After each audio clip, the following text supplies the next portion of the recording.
الحمدللہ آج ہم مثالی مسلمان کورس کی اس روشن سفر میں 7ویں منزل پر داخل ہو رہے ہیں۔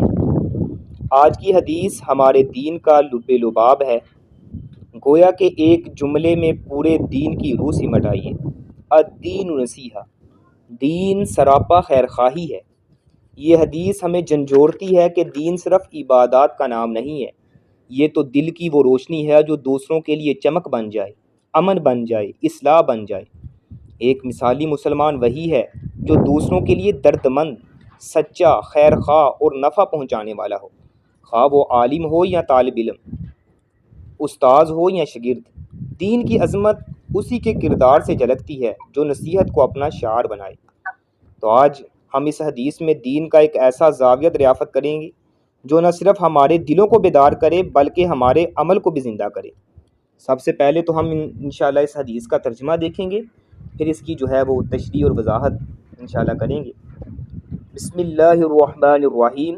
ان ابی رقیہ تمیم بن اوس الداری رضی اللہ عنہ، سیدنا ابو رقیہ تمیم بن اوس الداری رضی اللہ تعالیٰ عنہ بیان کرتے ہیں، ان النبی صلی اللہ علیہ وآلہ وسلم قال، کہ سیدنا محمد رسول اللہ صلی اللہ علیہ وآلہ وسلم نے ارشاد فرمایا ہے، الدین نصیحہ، دین جو ہے وہ خیر خواہی کا نام ہے۔ قلنا لمن، ہم نے کہا کس کی خیر خواہی کا؟ قال، آپ صلی اللہ علیہ وآلہ وسلم نے ارشاد فرمایا، للہ، اللہ تعالیٰ کی، ولی کتابہ، اور اس کی کتاب کی، ولی رسولہ، اور اس کے رسول کی، ولی ائمۃ المسلمین، اور امت مسلمہ کے حاکموں کی، وآمتہم، اور اسی کے ساتھ ساتھ عوام کی۔ اسے امام مسلم رحمہ اللہ نے روایت کیا ہے، اور اسی کے اندر اللہ سبحانہ و تعالیٰ نے بے شمار جو ہیں فوائد و ثمرات رکھے ہوئے ہیں ایک مسلمان کے لیے، کیونکہ دین جو ہے وہ خیر خواہی کا نام ہے۔ تمام ملکوں کے لوگوں کے لیے، تمام پوری انسانیت کے لیے جو ہے وہ دین خیر خواہی کا نام ہے۔ یہ بڑی عظیم الشان حدیث ہے، اس میں پورے دین کو نصیحت و خیر خواہی میں محصور کر دیا گیا ہے، یعنی پورے دین کو نصیحت اور خیر خواہی میں جو ہے وہ مقید کر دیا گیا ہے، کیونکہ جب مسلمانوں میں یہ چیز باقی رہے گی ان کا دین مضبوط اور مستحکم رہے گا، اور جب یہ چیز ان میں کمزور پڑ جائے گی تو وہ خود بخود زندگی کے تمام میدانوں میں زوال اور اسی کے ساتھ ساتھ پریشانی کا شکار ہو جائیں گے اور کمزور ہوتے چلے جائیں گے۔ نصیحت لغت میں خلوص کے معنی میں آتا ہے، نصیحت کو لغت میں خلوص کے معنی میں لے کے آئے ہیں جو لوگ ہیں۔ جب شہد کو موم سے الگ کر کے خالص شہد بناتے ہیں نا، یعنی شہد کو اس کے چھتے سے نکال کر خالص شہد تیار کیا جاتا ہے، تو اس کے لیے لفظ بولا جاتا ہے نصحت العسل، اور ایسے ہی رفع گیری کے معنی میں بھی آتا ہے۔ جب چاک دامنی رفع کرتی ہے تو کہتے ہیں نصحت الثوب، نصیحت نہایت جامع لفظ ہے۔ اردو میں اس کے لیے خیر خواہی کا لفظ کس قدر مناسب ہے۔ اللہ کی خیر خواہی میں مندرجہ ذیل باتیں شامل ہیں، یعنی چند چیزیں جو ہیں وہ اللہ کی خیر خواہی میں آتی ہیں۔ سب سے پہلے یہ ہے کہ اللہ پر ایمان اور اس کی توحید کا صحیح اعتقاد، اللہ سبحانہ و تعالیٰ کی ذات پر ایمان بندہ لے کے آئے اور اس کی توحید کا صحیح اعتقاد، یعنی صحیح عقیدہ ہو۔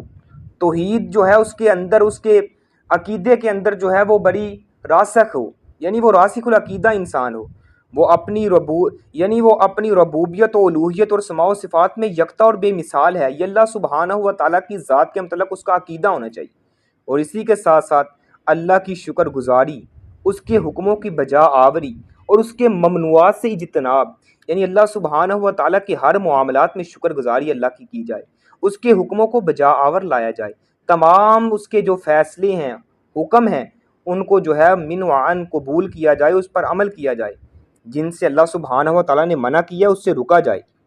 اسی کے ساتھ ساتھ جہاں پہ اللہ سبحانہ و تعالیٰ نے ہمیں جن چیزوں کا کرنے کا حکم دیا ان کو کریں، اور جن سے منع کیا ان سے رک جائیں۔ آج کا ایک نقطہ بھی ہے، اللہ کی محبت پتہ کسے کہتے ہیں؟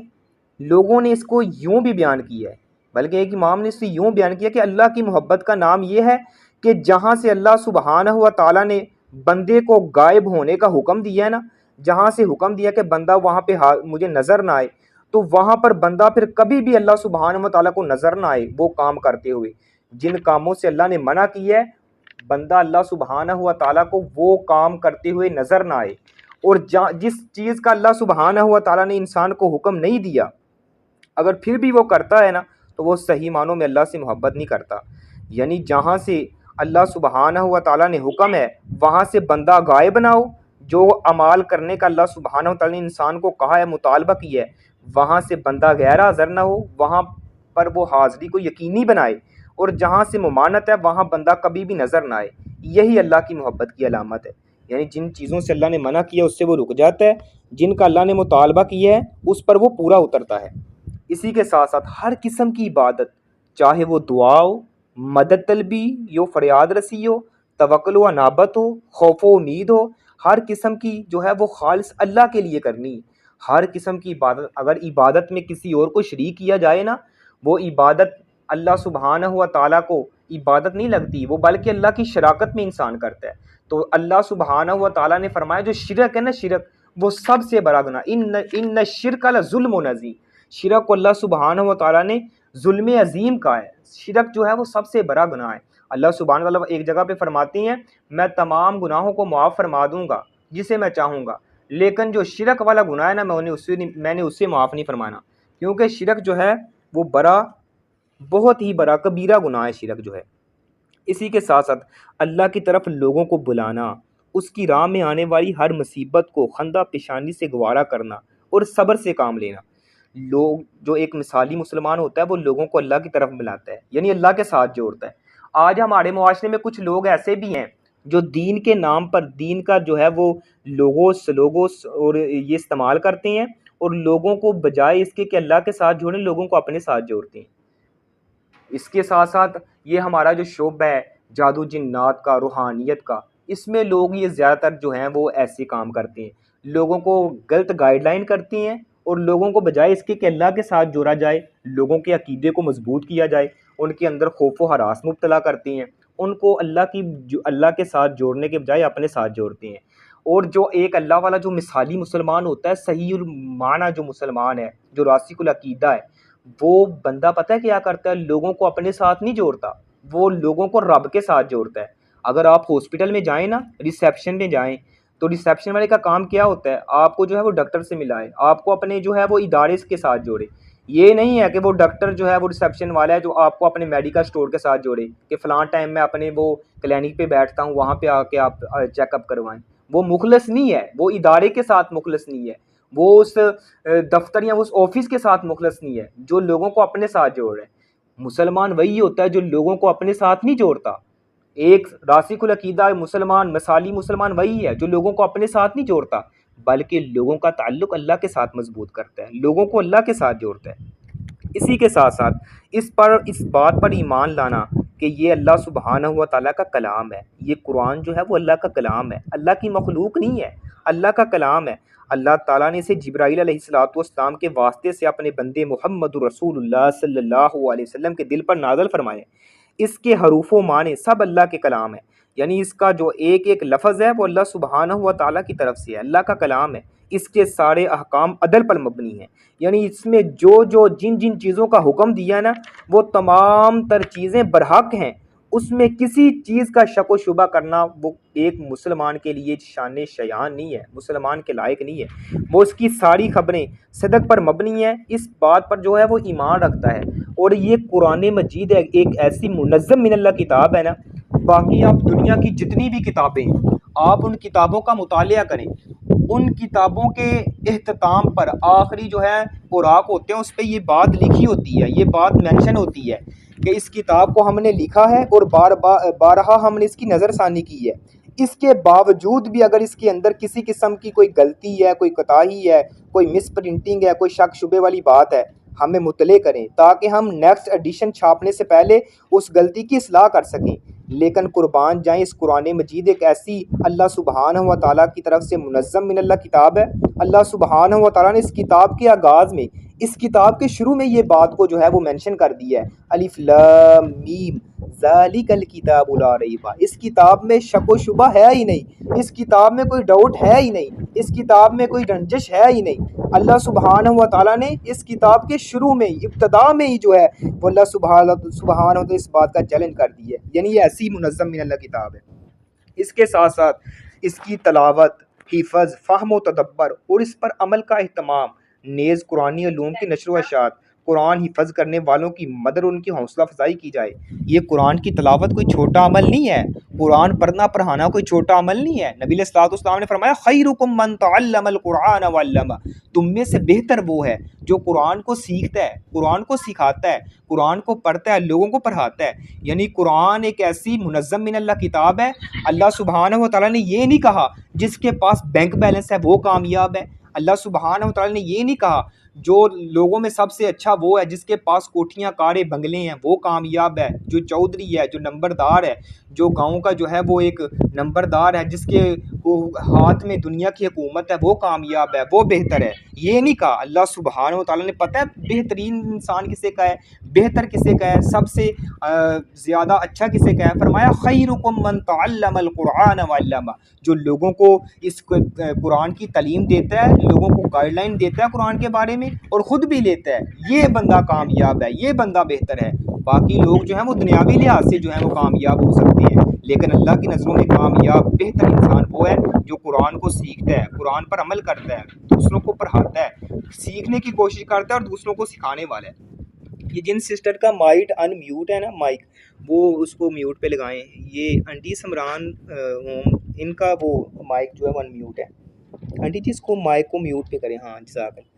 تو ایک مثالی مسلمان کے لیے یہ چیزیں ہیں، یعنی وہ قرآن کے ساتھ جڑا رہتا ہے، قرآن کے ساتھ اس کا تعلق مضبوط ہوتا ہے، اور جس انسان کا قرآن کے ساتھ تعلق مضبوط ہو جائے نا، میں اللہ کی قسم اٹھا کے کہتا ہوں اس کو دنیا کے اندر کوئی کسی قسم کی کوئی پریشانی اس کے باقی رہ نہیں جاتی۔ پر جس بات کی ہمارے اندر کمی ہے نا وہ یہ ہے کہ ہمارا قرآن کے ساتھ تعلق مضبوط ہے ہی نہیں۔ یقین کریں ہم کتنی دفعہ ہم نے جو ہے کبھی لذت کے ساتھ رات کی تنہائی میں اٹھ کے نماز پڑھی ہو اور ہم نے قرآن کو چاہے ایک ہی صورت ہو، قل هو اللہ احد ہی کیوں نہ ہو، ہم نے کتنی دفعہ جو ہے اس کی تلاوت کی ہے ایک ہی رکعت میں، کتنی دفعہ ہم نے کبھی 50 دفعہ کبھی 100 دفعہ پڑھ کے دیکھا ہے، کبھی ہم نے اس سجدے میں جو ہے وہ سبحان ربی الاعلیٰ 3 5 7 مرتبہ پڑھنے کی بجائے کبھی 100 دفعہ پڑھ کے دیکھا ہے۔ ہماری جو ہے وہ نا ہم اوپر سے ایمان والے ابھی بنے ہیں، جب ہم دل سے ایمان والے بنیں گے نا ہمارے اندر جو ہے وہ روحانیت آئے گی، ہمارا تعلق اللہ کے ساتھ مضبوط ہوگا۔ ہم نے قرآن کو صرف اگر رکھا ہوا ہے نا تو جھوٹی قسمیں ہم پتہ کیا کرتے ہیں، قسم اٹھانے کے لیے جو ہے وہ قرآن کو اٹھا لیتے ہیں، جی میں قسم اٹھاتا ہوں، قسم جو ہے وہ جھوٹی اٹھا رہے لیکن وہ کہہ رہے ہیں کہ قرآن کو میں اپنے سر پہ رکھوں گا، میں قسم دیتا ہوں قرآن کی میں سچ بول رہا ہوں۔ اسی کے علاوہ ہم نے قرآن کو رکھا ہوا ہے شادی بیاہ یا دیگر مواقع پر جو ہے وہ بیٹی کی رخصتی کے وقت سر کے اوپر جو ہے وہ رکھتے ہیں، اسی کے ساتھ ہم نے عدالتوں میں جو ہے وہ رکھا ہوا ہے اس کو، اور اسی کے ساتھ ساتھ ہم نے قرآن کو رکھا ہوا ہے یعنی وہ بڑا سنبھال کے اچھا سا اس کو کور چڑھا کے اپنے جو ہے وہ سیف الماری کے اوپر رکھا ہوا ہے، ہم بڑا ادب احترام کر رہے ہیں۔ قرآن کا ادب احترام یہ نہیں ہے کہ اس کو آپ نے بڑے اچھے کپڑے میں لحاف میں لپیٹ کے رکھا ہوا ہے، بڑے موتیوں والے لحاف میں آپ نے بڑے کڑھائی والے لحاف میں لپیٹا ہوا ہے، یہ قرآن کا ادب نہیں ہے۔ قرآن کا ادب یہ ہے کہ آپ اس کی تلاوت کیوں نہیں کرتے، آپ کے گھر میں قرآن ہے آپ اس کی تلاوت کیوں نہیں کر رہے۔ بلکہ مجھے ایک امام صاحب کا واقعہ یاد آ گیا، وہ ایک جگہ پر نا تقریر کرنے گئے،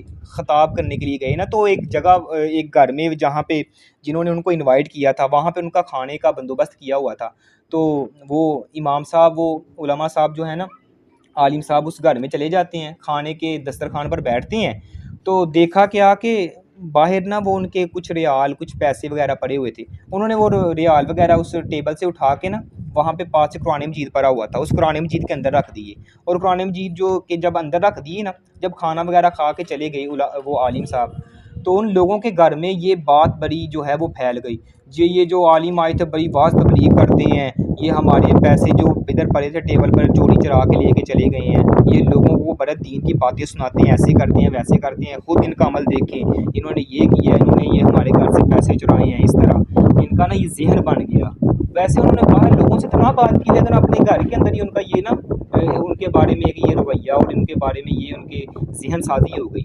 جب وہ اگلے سال وہی عالم صاحب آئے نا واز کرنے کے لیے، تبلیغ کرنے کے لیے، پھر انہوں نے ان کو اپنے گھر میں جو ہے وہ کھانے کے لیے بلایا، تو ساتھ ہی ان کو نا وہ جیسے بندے کو کہتے ہیں کہ تذلیل کرنے کے لیے یا اس کو تھوڑا نیچا دکھانے کے لیے، ہاں جی آپ آئے ہیں سال بعد، آج اب کس چیز پر آپ نے نظر رکھی ہوئی ہے، اب کیا چیز چرانی ہے، اس طرح کے انہوں نے الفاظ کہے۔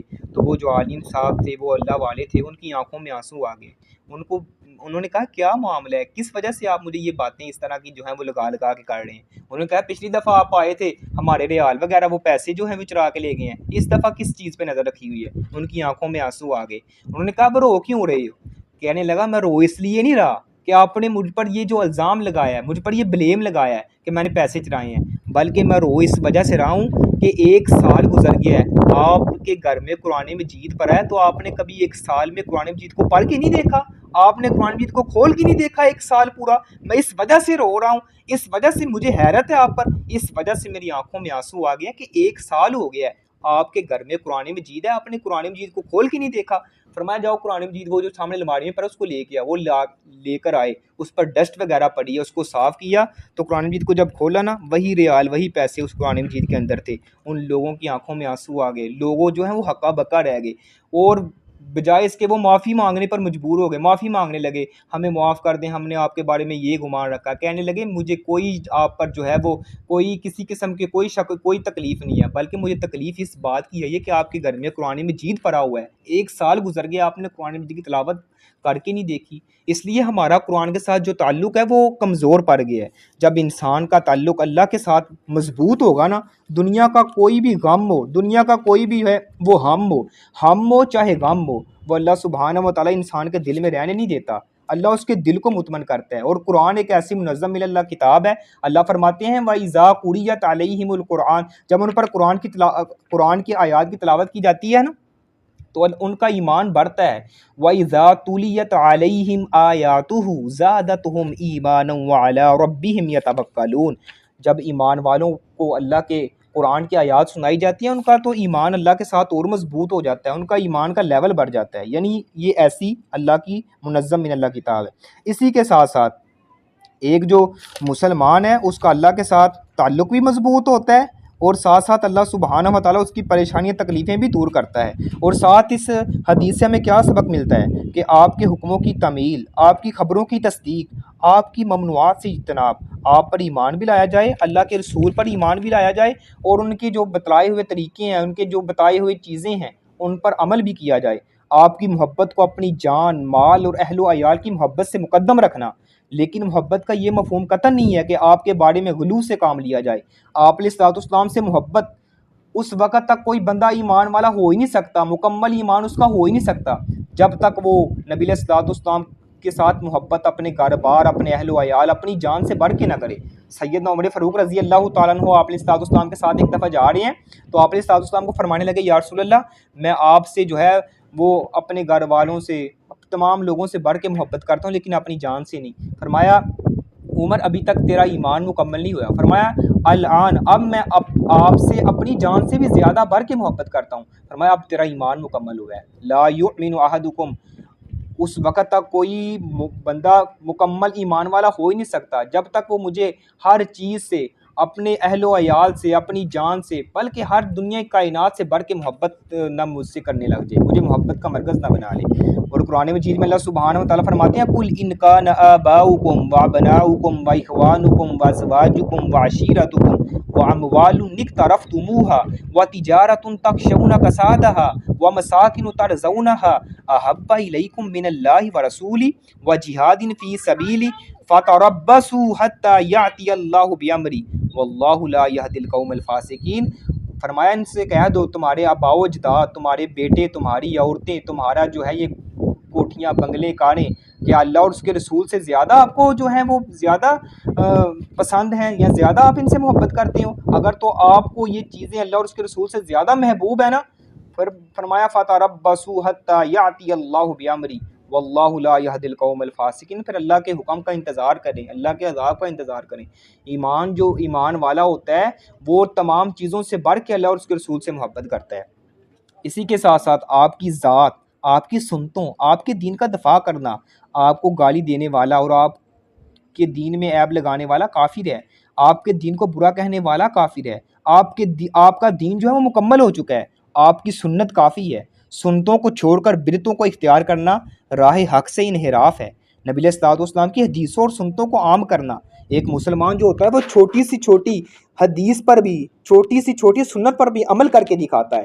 جو مسلمان ہوتا ہے وہ یہ نہیں سمجھتا یہ سنت جو ہے وہ چھوٹی ہے، بلکہ مسلمان مثالی مسلمان ہے ہی وہی جو نیکی کو چھوٹا سمجھ کے چھوڑتا نہیں ہے اور گناہ کو چھوٹا سمجھ کے کرتا نہیں ہے۔ یعنی نیکی کو وہ سمجھتا ہے کہ چھوٹی ہے، نیکی کو چھوٹا سمجھ کے وہ چھوڑتا نہیں ہے اور گناہ کو چھوٹا سمجھ کے وہ کرتا نہیں ہے، کیونکہ یہ چھوٹی چھوٹی نیکیاں انسان کو کل قیامت کے دن پہاڑ کے برابر جو ہیں وہ اجر و ثواب میں اللہ سبحانہ و تعالیٰ اس کے ترازو میں تولیں گے۔ اور نبی علیہ الصلوۃ والسلام کی حدیث ہے جو اخلاص کے ساتھ کھجور کا ایک ٹکڑا میرے راستے میں جو ہے وہ صدقہ کرتا ہے، ایک ٹکڑا کھجور کا یعنی آدھا ٹکڑا اللہ کے راستے میں اخلاص کے ساتھ اس نے جو ہے وہ صدقہ کیا ہے۔ نبی علیہ الصلوۃ والسلام فرماتے ہیں اللہ سبحانہ و تعالیٰ قیامت کے دن اس کو ایک چمکتے ہوئے پہاڑ کے مانند بنا کے اس کے نامہ اعمال میں رکھیں گے، وہ سمجھے گا کہ اتنی بڑی نیکی یہ کون سی ہے میری۔ اللہ فرمائیں گے دنیا کے اندر رہ کے تو نے اخلاص کے ساتھ کھجور کا ایک ٹکڑا میرے راہ میں صدقہ کیا تھا، اس کو میں نے برہا چڑھا کے اس کی ایسے میں نے برہوتری کی ہے جیسے تم میں سے کوئی اپنے بچڑے کی، اپنے گائے کے بچے کی برہوتری کرتا ہے، اس کی نشوونما کرتا ہے، اس کو پالتا پوستا ہے۔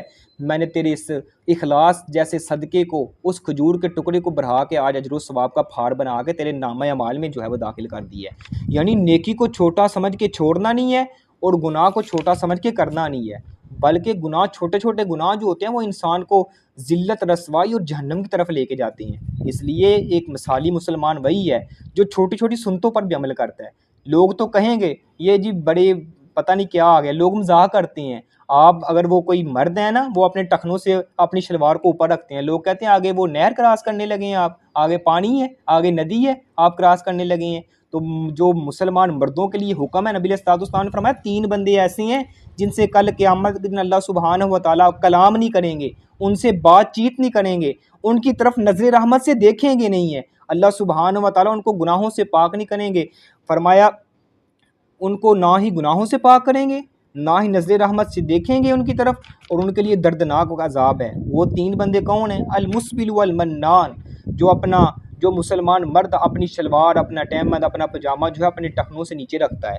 فرمایا دوسرا والمنان، جو احسان کر کے نیکی کر کے جھٹلا دیتا ہے، کسی کے ساتھ نیکی کی ہے اس نیکی کو جھٹلا دیا، یہ میں نے فلاں وقت تیرے ساتھ یہ کام کیا تھا، تو میری بات کیوں نہیں مانتا، یعنی اس کے اوپر احسان کیا، نیکی کو کر کے نیکی کو جھٹلا دیا۔ تیسرا بندہ وہ ہے جو جھوٹی قسم کھا کے سودا بیچتا ہے، سودا تو بک جائے گا لیکن اس میں اللہ کی برکت ختم ہو جائے گی۔ ان 3 بندوں سے نہ ہی اللہ رب العالمین قیامت کے دن کلام کریں گے، نہ ہی ان کی طرف نظر رحمت سے دیکھیں گے، اور اللہ سبحانہ و تعالیٰ ان کے لیے دردناک عذاب تیار کیا ہوا ہے ان 3 بندوں کے لیے۔ یہ لازمی آپ نے اس کو ذرا اپنے اندر جو ہے اپلائی کرنی۔ کیا ہمارے اندر یہ معاشرے کے اندر چیزیں تو نہیں پائی جا رہی؟ یعنی برعکس، مرد کے برعکس عورت ہے، عورت کو جو شریعت نے حکم دیا ہے وہ اپنے ٹخنے چھپانے کا حکم دیا ہے، تو آج جو ہے الٹ کام چل رہا ہے، مرد جو ہیں وہ اپنے ٹخنے جو ہیں چھپا رہے ہیں، عورتیں جو ہیں وہ اپنے ٹخنے جو ہیں وہ ننگے کر رہی ہیں۔ تو قرآن و حدیث کی یہ اگر مخالفت کریں گے نا تو مثالی مسلمان کو یہ زیب نہیں دیتا۔ مثالی مسلمان وہ ہوتا ہے جو چھوٹی چھوٹی جو ہے وہ باتوں پر، چھوٹی چھوٹی سنتوں پر عمل کرتا ہے۔ ہمیں نبی علیہ الصلوۃ والسلام کی چھوٹی چھوٹی حدیث پر عمل کرنا ہے۔ آپ علیہ الصلوۃ والسلام کی حدیث ہے ایک وقت آئے گا سنت پر عمل کرنا بڑا مشکل ہو جائے گا، اتنا مشکل ہو جائے گا، اتنا مشکل ہو جائے گا جیسے اپنے ہاتھ کی انٹھیلی پہ انگارہ، آگ کا انگارہ رکھنا مشکل ہے نا، اس طرح سنت پر عمل کرنا مشکل ہو جائے گا۔ آج دیکھ لیا ہمارے معاشرے میں سنت دین پر چلنا کتنا مشکل ہے۔ آپ نے فرمایا اس وقت جو میری سنت کو زندہ کرے گا، میری سنت پر عمل کرے گا، اس گئے گزرے دور میں اللہ سبحانہ و تعالیٰ اس کو میرے 50 صحابہ کے برابر اجر عطا فرمائے گا، میرے 50 صحابہ کے عمل کے برابر اللہ سبحانہ و تعالیٰ اس بندے کو اجر عطا فرمائیں گے جو اس گئے گزرے دور میں بھی میری سنت کو زندہ کرے گا۔ اس لیے ہم نے سنت کو زندہ کرنے والا بننا ہے۔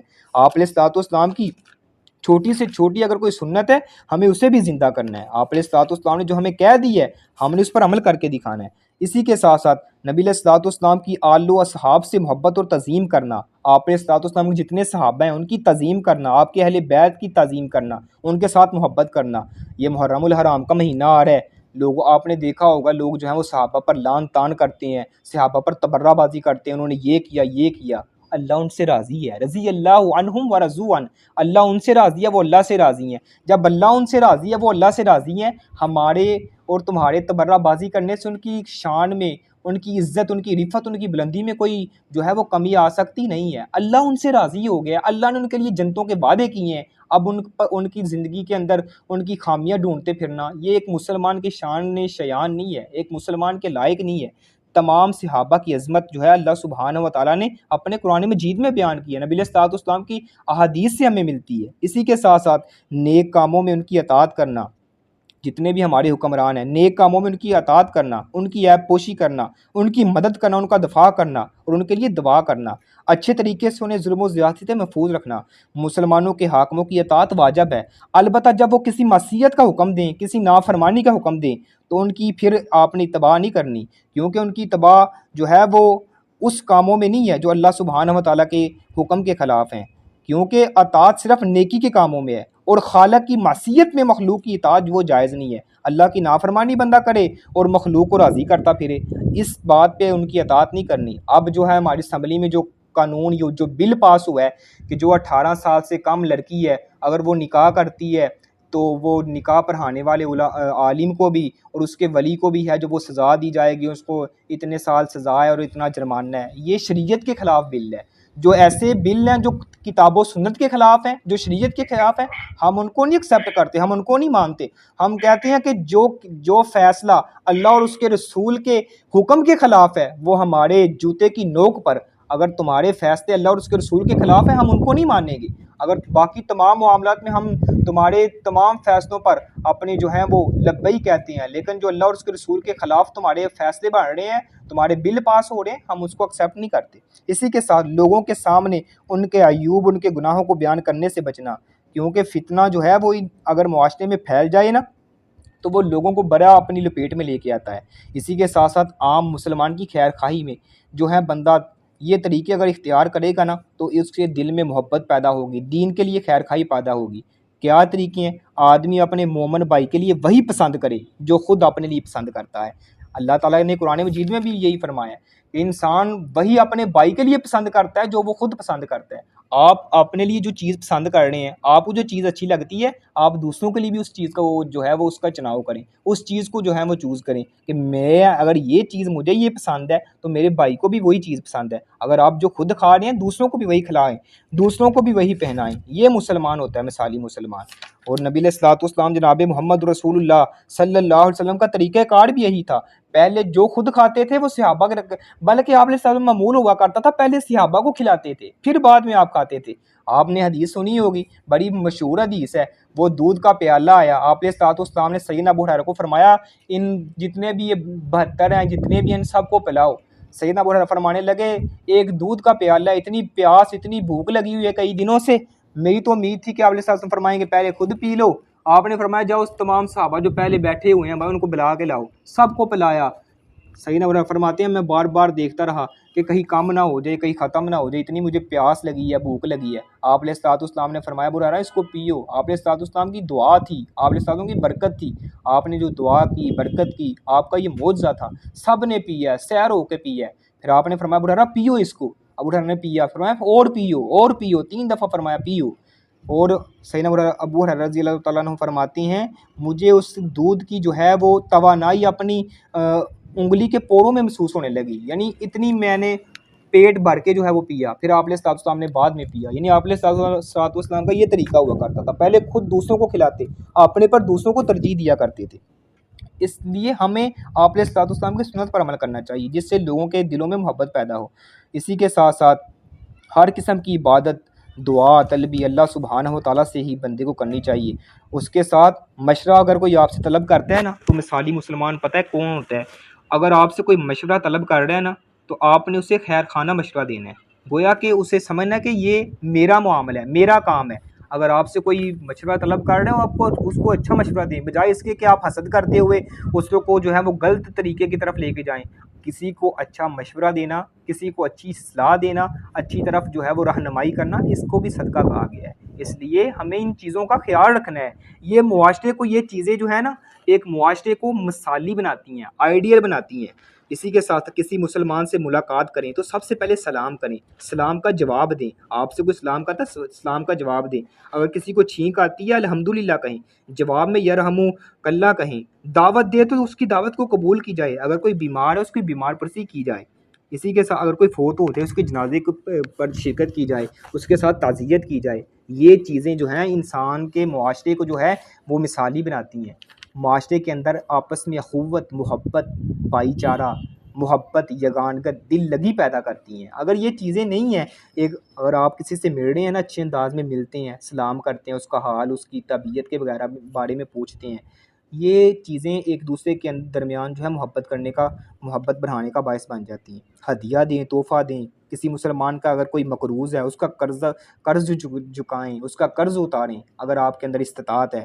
اگر آپ کا کوئی قرض دار ہے, یعنی آپ نے کسی سے قرض لینا ہے, تو آپ اس کو مہلت دیں, آسانی دیں, بجائے اس کے کہ آپ اس پر جو ہے وہ مشقت کرنے لگ جائیں, اس پر جو ہے وہ ظلم و ستم کرنے لگ جائیں. اگر آپ نے نہ دیا, میں آپ کو اپنے گھر سے آپ کو جو اگر آپ نے اس کو مکان کرائے پہ دیا ہے, یعنی میں گھر سے نکلوا دوں گا, آپ کا سامان باہر پھینک دیں گے. یہ چیزیں مسلمان کے شان شیان نہیں ہیں. اس کی مصیبت پر خوش نہ ہو, بلکہ اس کے دکھ درد میں کام آئے, اس کا مذاق نہ اڑائے, اسے حقیر نہ جانے, کسی گناہ پر اسے آر نہ ڈلائے, اس کی غیبت نہ کرے, نہ سنے, بلکہ اگر کوئی غیبت کرتا ہے تو اپنے مسلمان بھائی کا دفاع کریں, اس کو روکیں. آپ اس کی غیبت نہیں کر رہے, بلکہ آپ اپنے گناہ جو ہیں, اپنے گناہوں میں کمی کر رہے ہیں, اپنے گناہوں میں زیادتی کر رہے ہیں, اپنی نیکیاں کم کر رہے ہیں. آپ اس کی غیبت کر رہے ہیں, گویا آپ اس مسلمان بھائی کا گوشت کھا رہے ہیں. اس لیے اللہ سبحانہ و تعالی نے منع کیا غیبت کرنے سے. فرمایا ایک دوسرے کی تم غیبت نہ کرو, یہ تمہیں جہنم کی طرف لے کے جاتی ہیں چیزیں. گالی نہ دیں, تہمت نہ لگائیں, عیب جوئی نہ کریں, کسی کی عیب پوشی کریں, کسی کی جو ہے وہ اگر کوئی کسی کے اندر خامی ہے اس پر پردہ ڈالیں. اگر آپ کسی کی دنیا میں رہ کر پردہ پوشی کریں گے, قیامت کے دن اللہ سبحانہ و تعالی آپ کے عیوب کی پردہ پوشی کرے گا. ایک مسلمان ساری مخلوق کا ہمدرد اور خیر خواہ ہوتا ہے. اسے مسلمانوں ہی کی نہیں بلکہ غیر مسلموں کی بھی خیر خواہی مقصود ہوتی ہے. وہ سب سے بڑی خیر خواہی یہ ہے کہ انہیں جہنم کی آگ اور شرک و بت پرستی سے نجات دلائے. انہیں جو ہے اللہ سبحانہ و تعالیٰ کے احکامات کی طرف جو ہے اللہ کی دعوت, دین کی طرف دعوت دے کہ مسلمان جو ہے وہ ہر وقت جو ہے دوسروں کے بارے میں احساس, دوسروں کے بارے میں خیر خواہی کا جو ہے وہ تیاری کرتا رہتا ہے کہ کسی طریقے سے میں مسلمان کی خیر خواہی کر سکوں, اس کے میں کام آ سکوں. یہ چیزیں جو ہیں معاشرے میں ایک دوسرے کے ساتھ محبت, بھائی چارہ جو ہے اخوت کو بڑھاتی ہیں. اگر یہ چیزیں ہم اپنائیں گے تو ہمارا معاشرہ کیا آئیڈیل نہیں بنے گا, کیا مثالی نہیں بنے گا. اس لیے ہمیں ان چیزوں کو اپنانے کی ضرورت ہے. تو آج کی اس حدیث میں ہمیں یہ چیزیں سمجھ آئی ہیں. ہم نے سیکھا ہے کہ دین صرف الفاظ یا رسومات کا مجموعہ نہیں ہے, بلکہ ایک دلی طرف ہے, ایک مخلصانہ رویہ ہے, ایک دوسروں کے لیے بلائی کا جذبہ ہے. نصیحت صرف زبانی بات نہیں ہے بلکہ دل کی وہ صداقت ہے جو کردار میں جھلکتی ہے, جو انسان کے کردار میں نظر آتی ہے. آنکھ کی وہ نمی ہے جو امت کے درد پر گرتی ہے. یعنی آنکھ سے جو آپ کی نمی نکل رہی ہے, جو آنسو نکل رہا ہے, اگر دوسروں کی درد پر نکل رہا ہے تو آپ نے صحیح معنوں میں اس کے درد, آپ نے صحیح معنوں میں اس کے جو ہے خیر خواہی کی ہے. آپ صحیح معنوں میں مسلمان ہیں جس کو دوسرے کی تکلیف پریشانی پر دکھ ہوا ہے. اور عمل کی وہ چمک ہے جو ہر لمحہ کسی کی اصلاح کا سبب بنے. اگر ہم دین میں مخلص ہیں نا تو ہماری ہر بات میں اخلاص, ہر رویے میں خیر, ہر قدم میں دوسروں کی بھلائی ہونی چاہیے. تو آئیں ہم خود جو ہیں ہم اپنے آپ سے یہ پوچھیں, کیا میں واقعی دوسروں کا خیر خواہ ہوں؟ کیا میری موجودگی کسی کے لیے سکون, سہارا یا اصلاح کا سبب بنتی ہے؟ اگر جواب ہاں ہے تو یہ حدیث ہماری تصدیق ہے. اگر جواب نہیں ہے تو آج کا دن ہمارے لیے تبدیلی کا آغاز بن سکتا ہے. اللہم اجعلنا من الناصحین الصادقین واجعلنا مصابیح ھدی ورحمۃ لعبادک اجمعین. اللہ سبحانہ و تعالیٰ سے دعا ہے اللہ ہمیں صحیح معنوں میں کتاب و سنت پر عمل کرنے والا بنائے, کتاب و سنت پر تمام معاملات میں ایک دوسروں کا خیر خواہ بنائے. الدین النصیحہ, دین اگر خیر خواہی کا نام ہے تو خیر خواہی لوگوں سے مطلوب ہونی چاہیے. لوگوں کو مطلوب مقصود خیر خواہی کے ذریعے لوگوں کو اپنے ساتھ جوڑیں, اللہ سبحانہ و تعالیٰ کے ساتھ جوڑیں, دین کے ساتھ جوڑیں. یہ تمام کام کریں گے آپ کا معاشرہ مثالی بنے گا, آپ کا معاشرہ آئیڈیل بنے گا. یہ چیزوں پر اگر ہم عمل کریں گے تو الحمدللہ ہم نے ٹیسٹ بھی لیا ہے. تو کل کے ٹیسٹ میں جن سسٹر نے حصہ لیا تھا ان کی محنت, سنجیدگی اور علم سے محبت قابل تحسین ہے. خاص طور پر جنہوں نے 40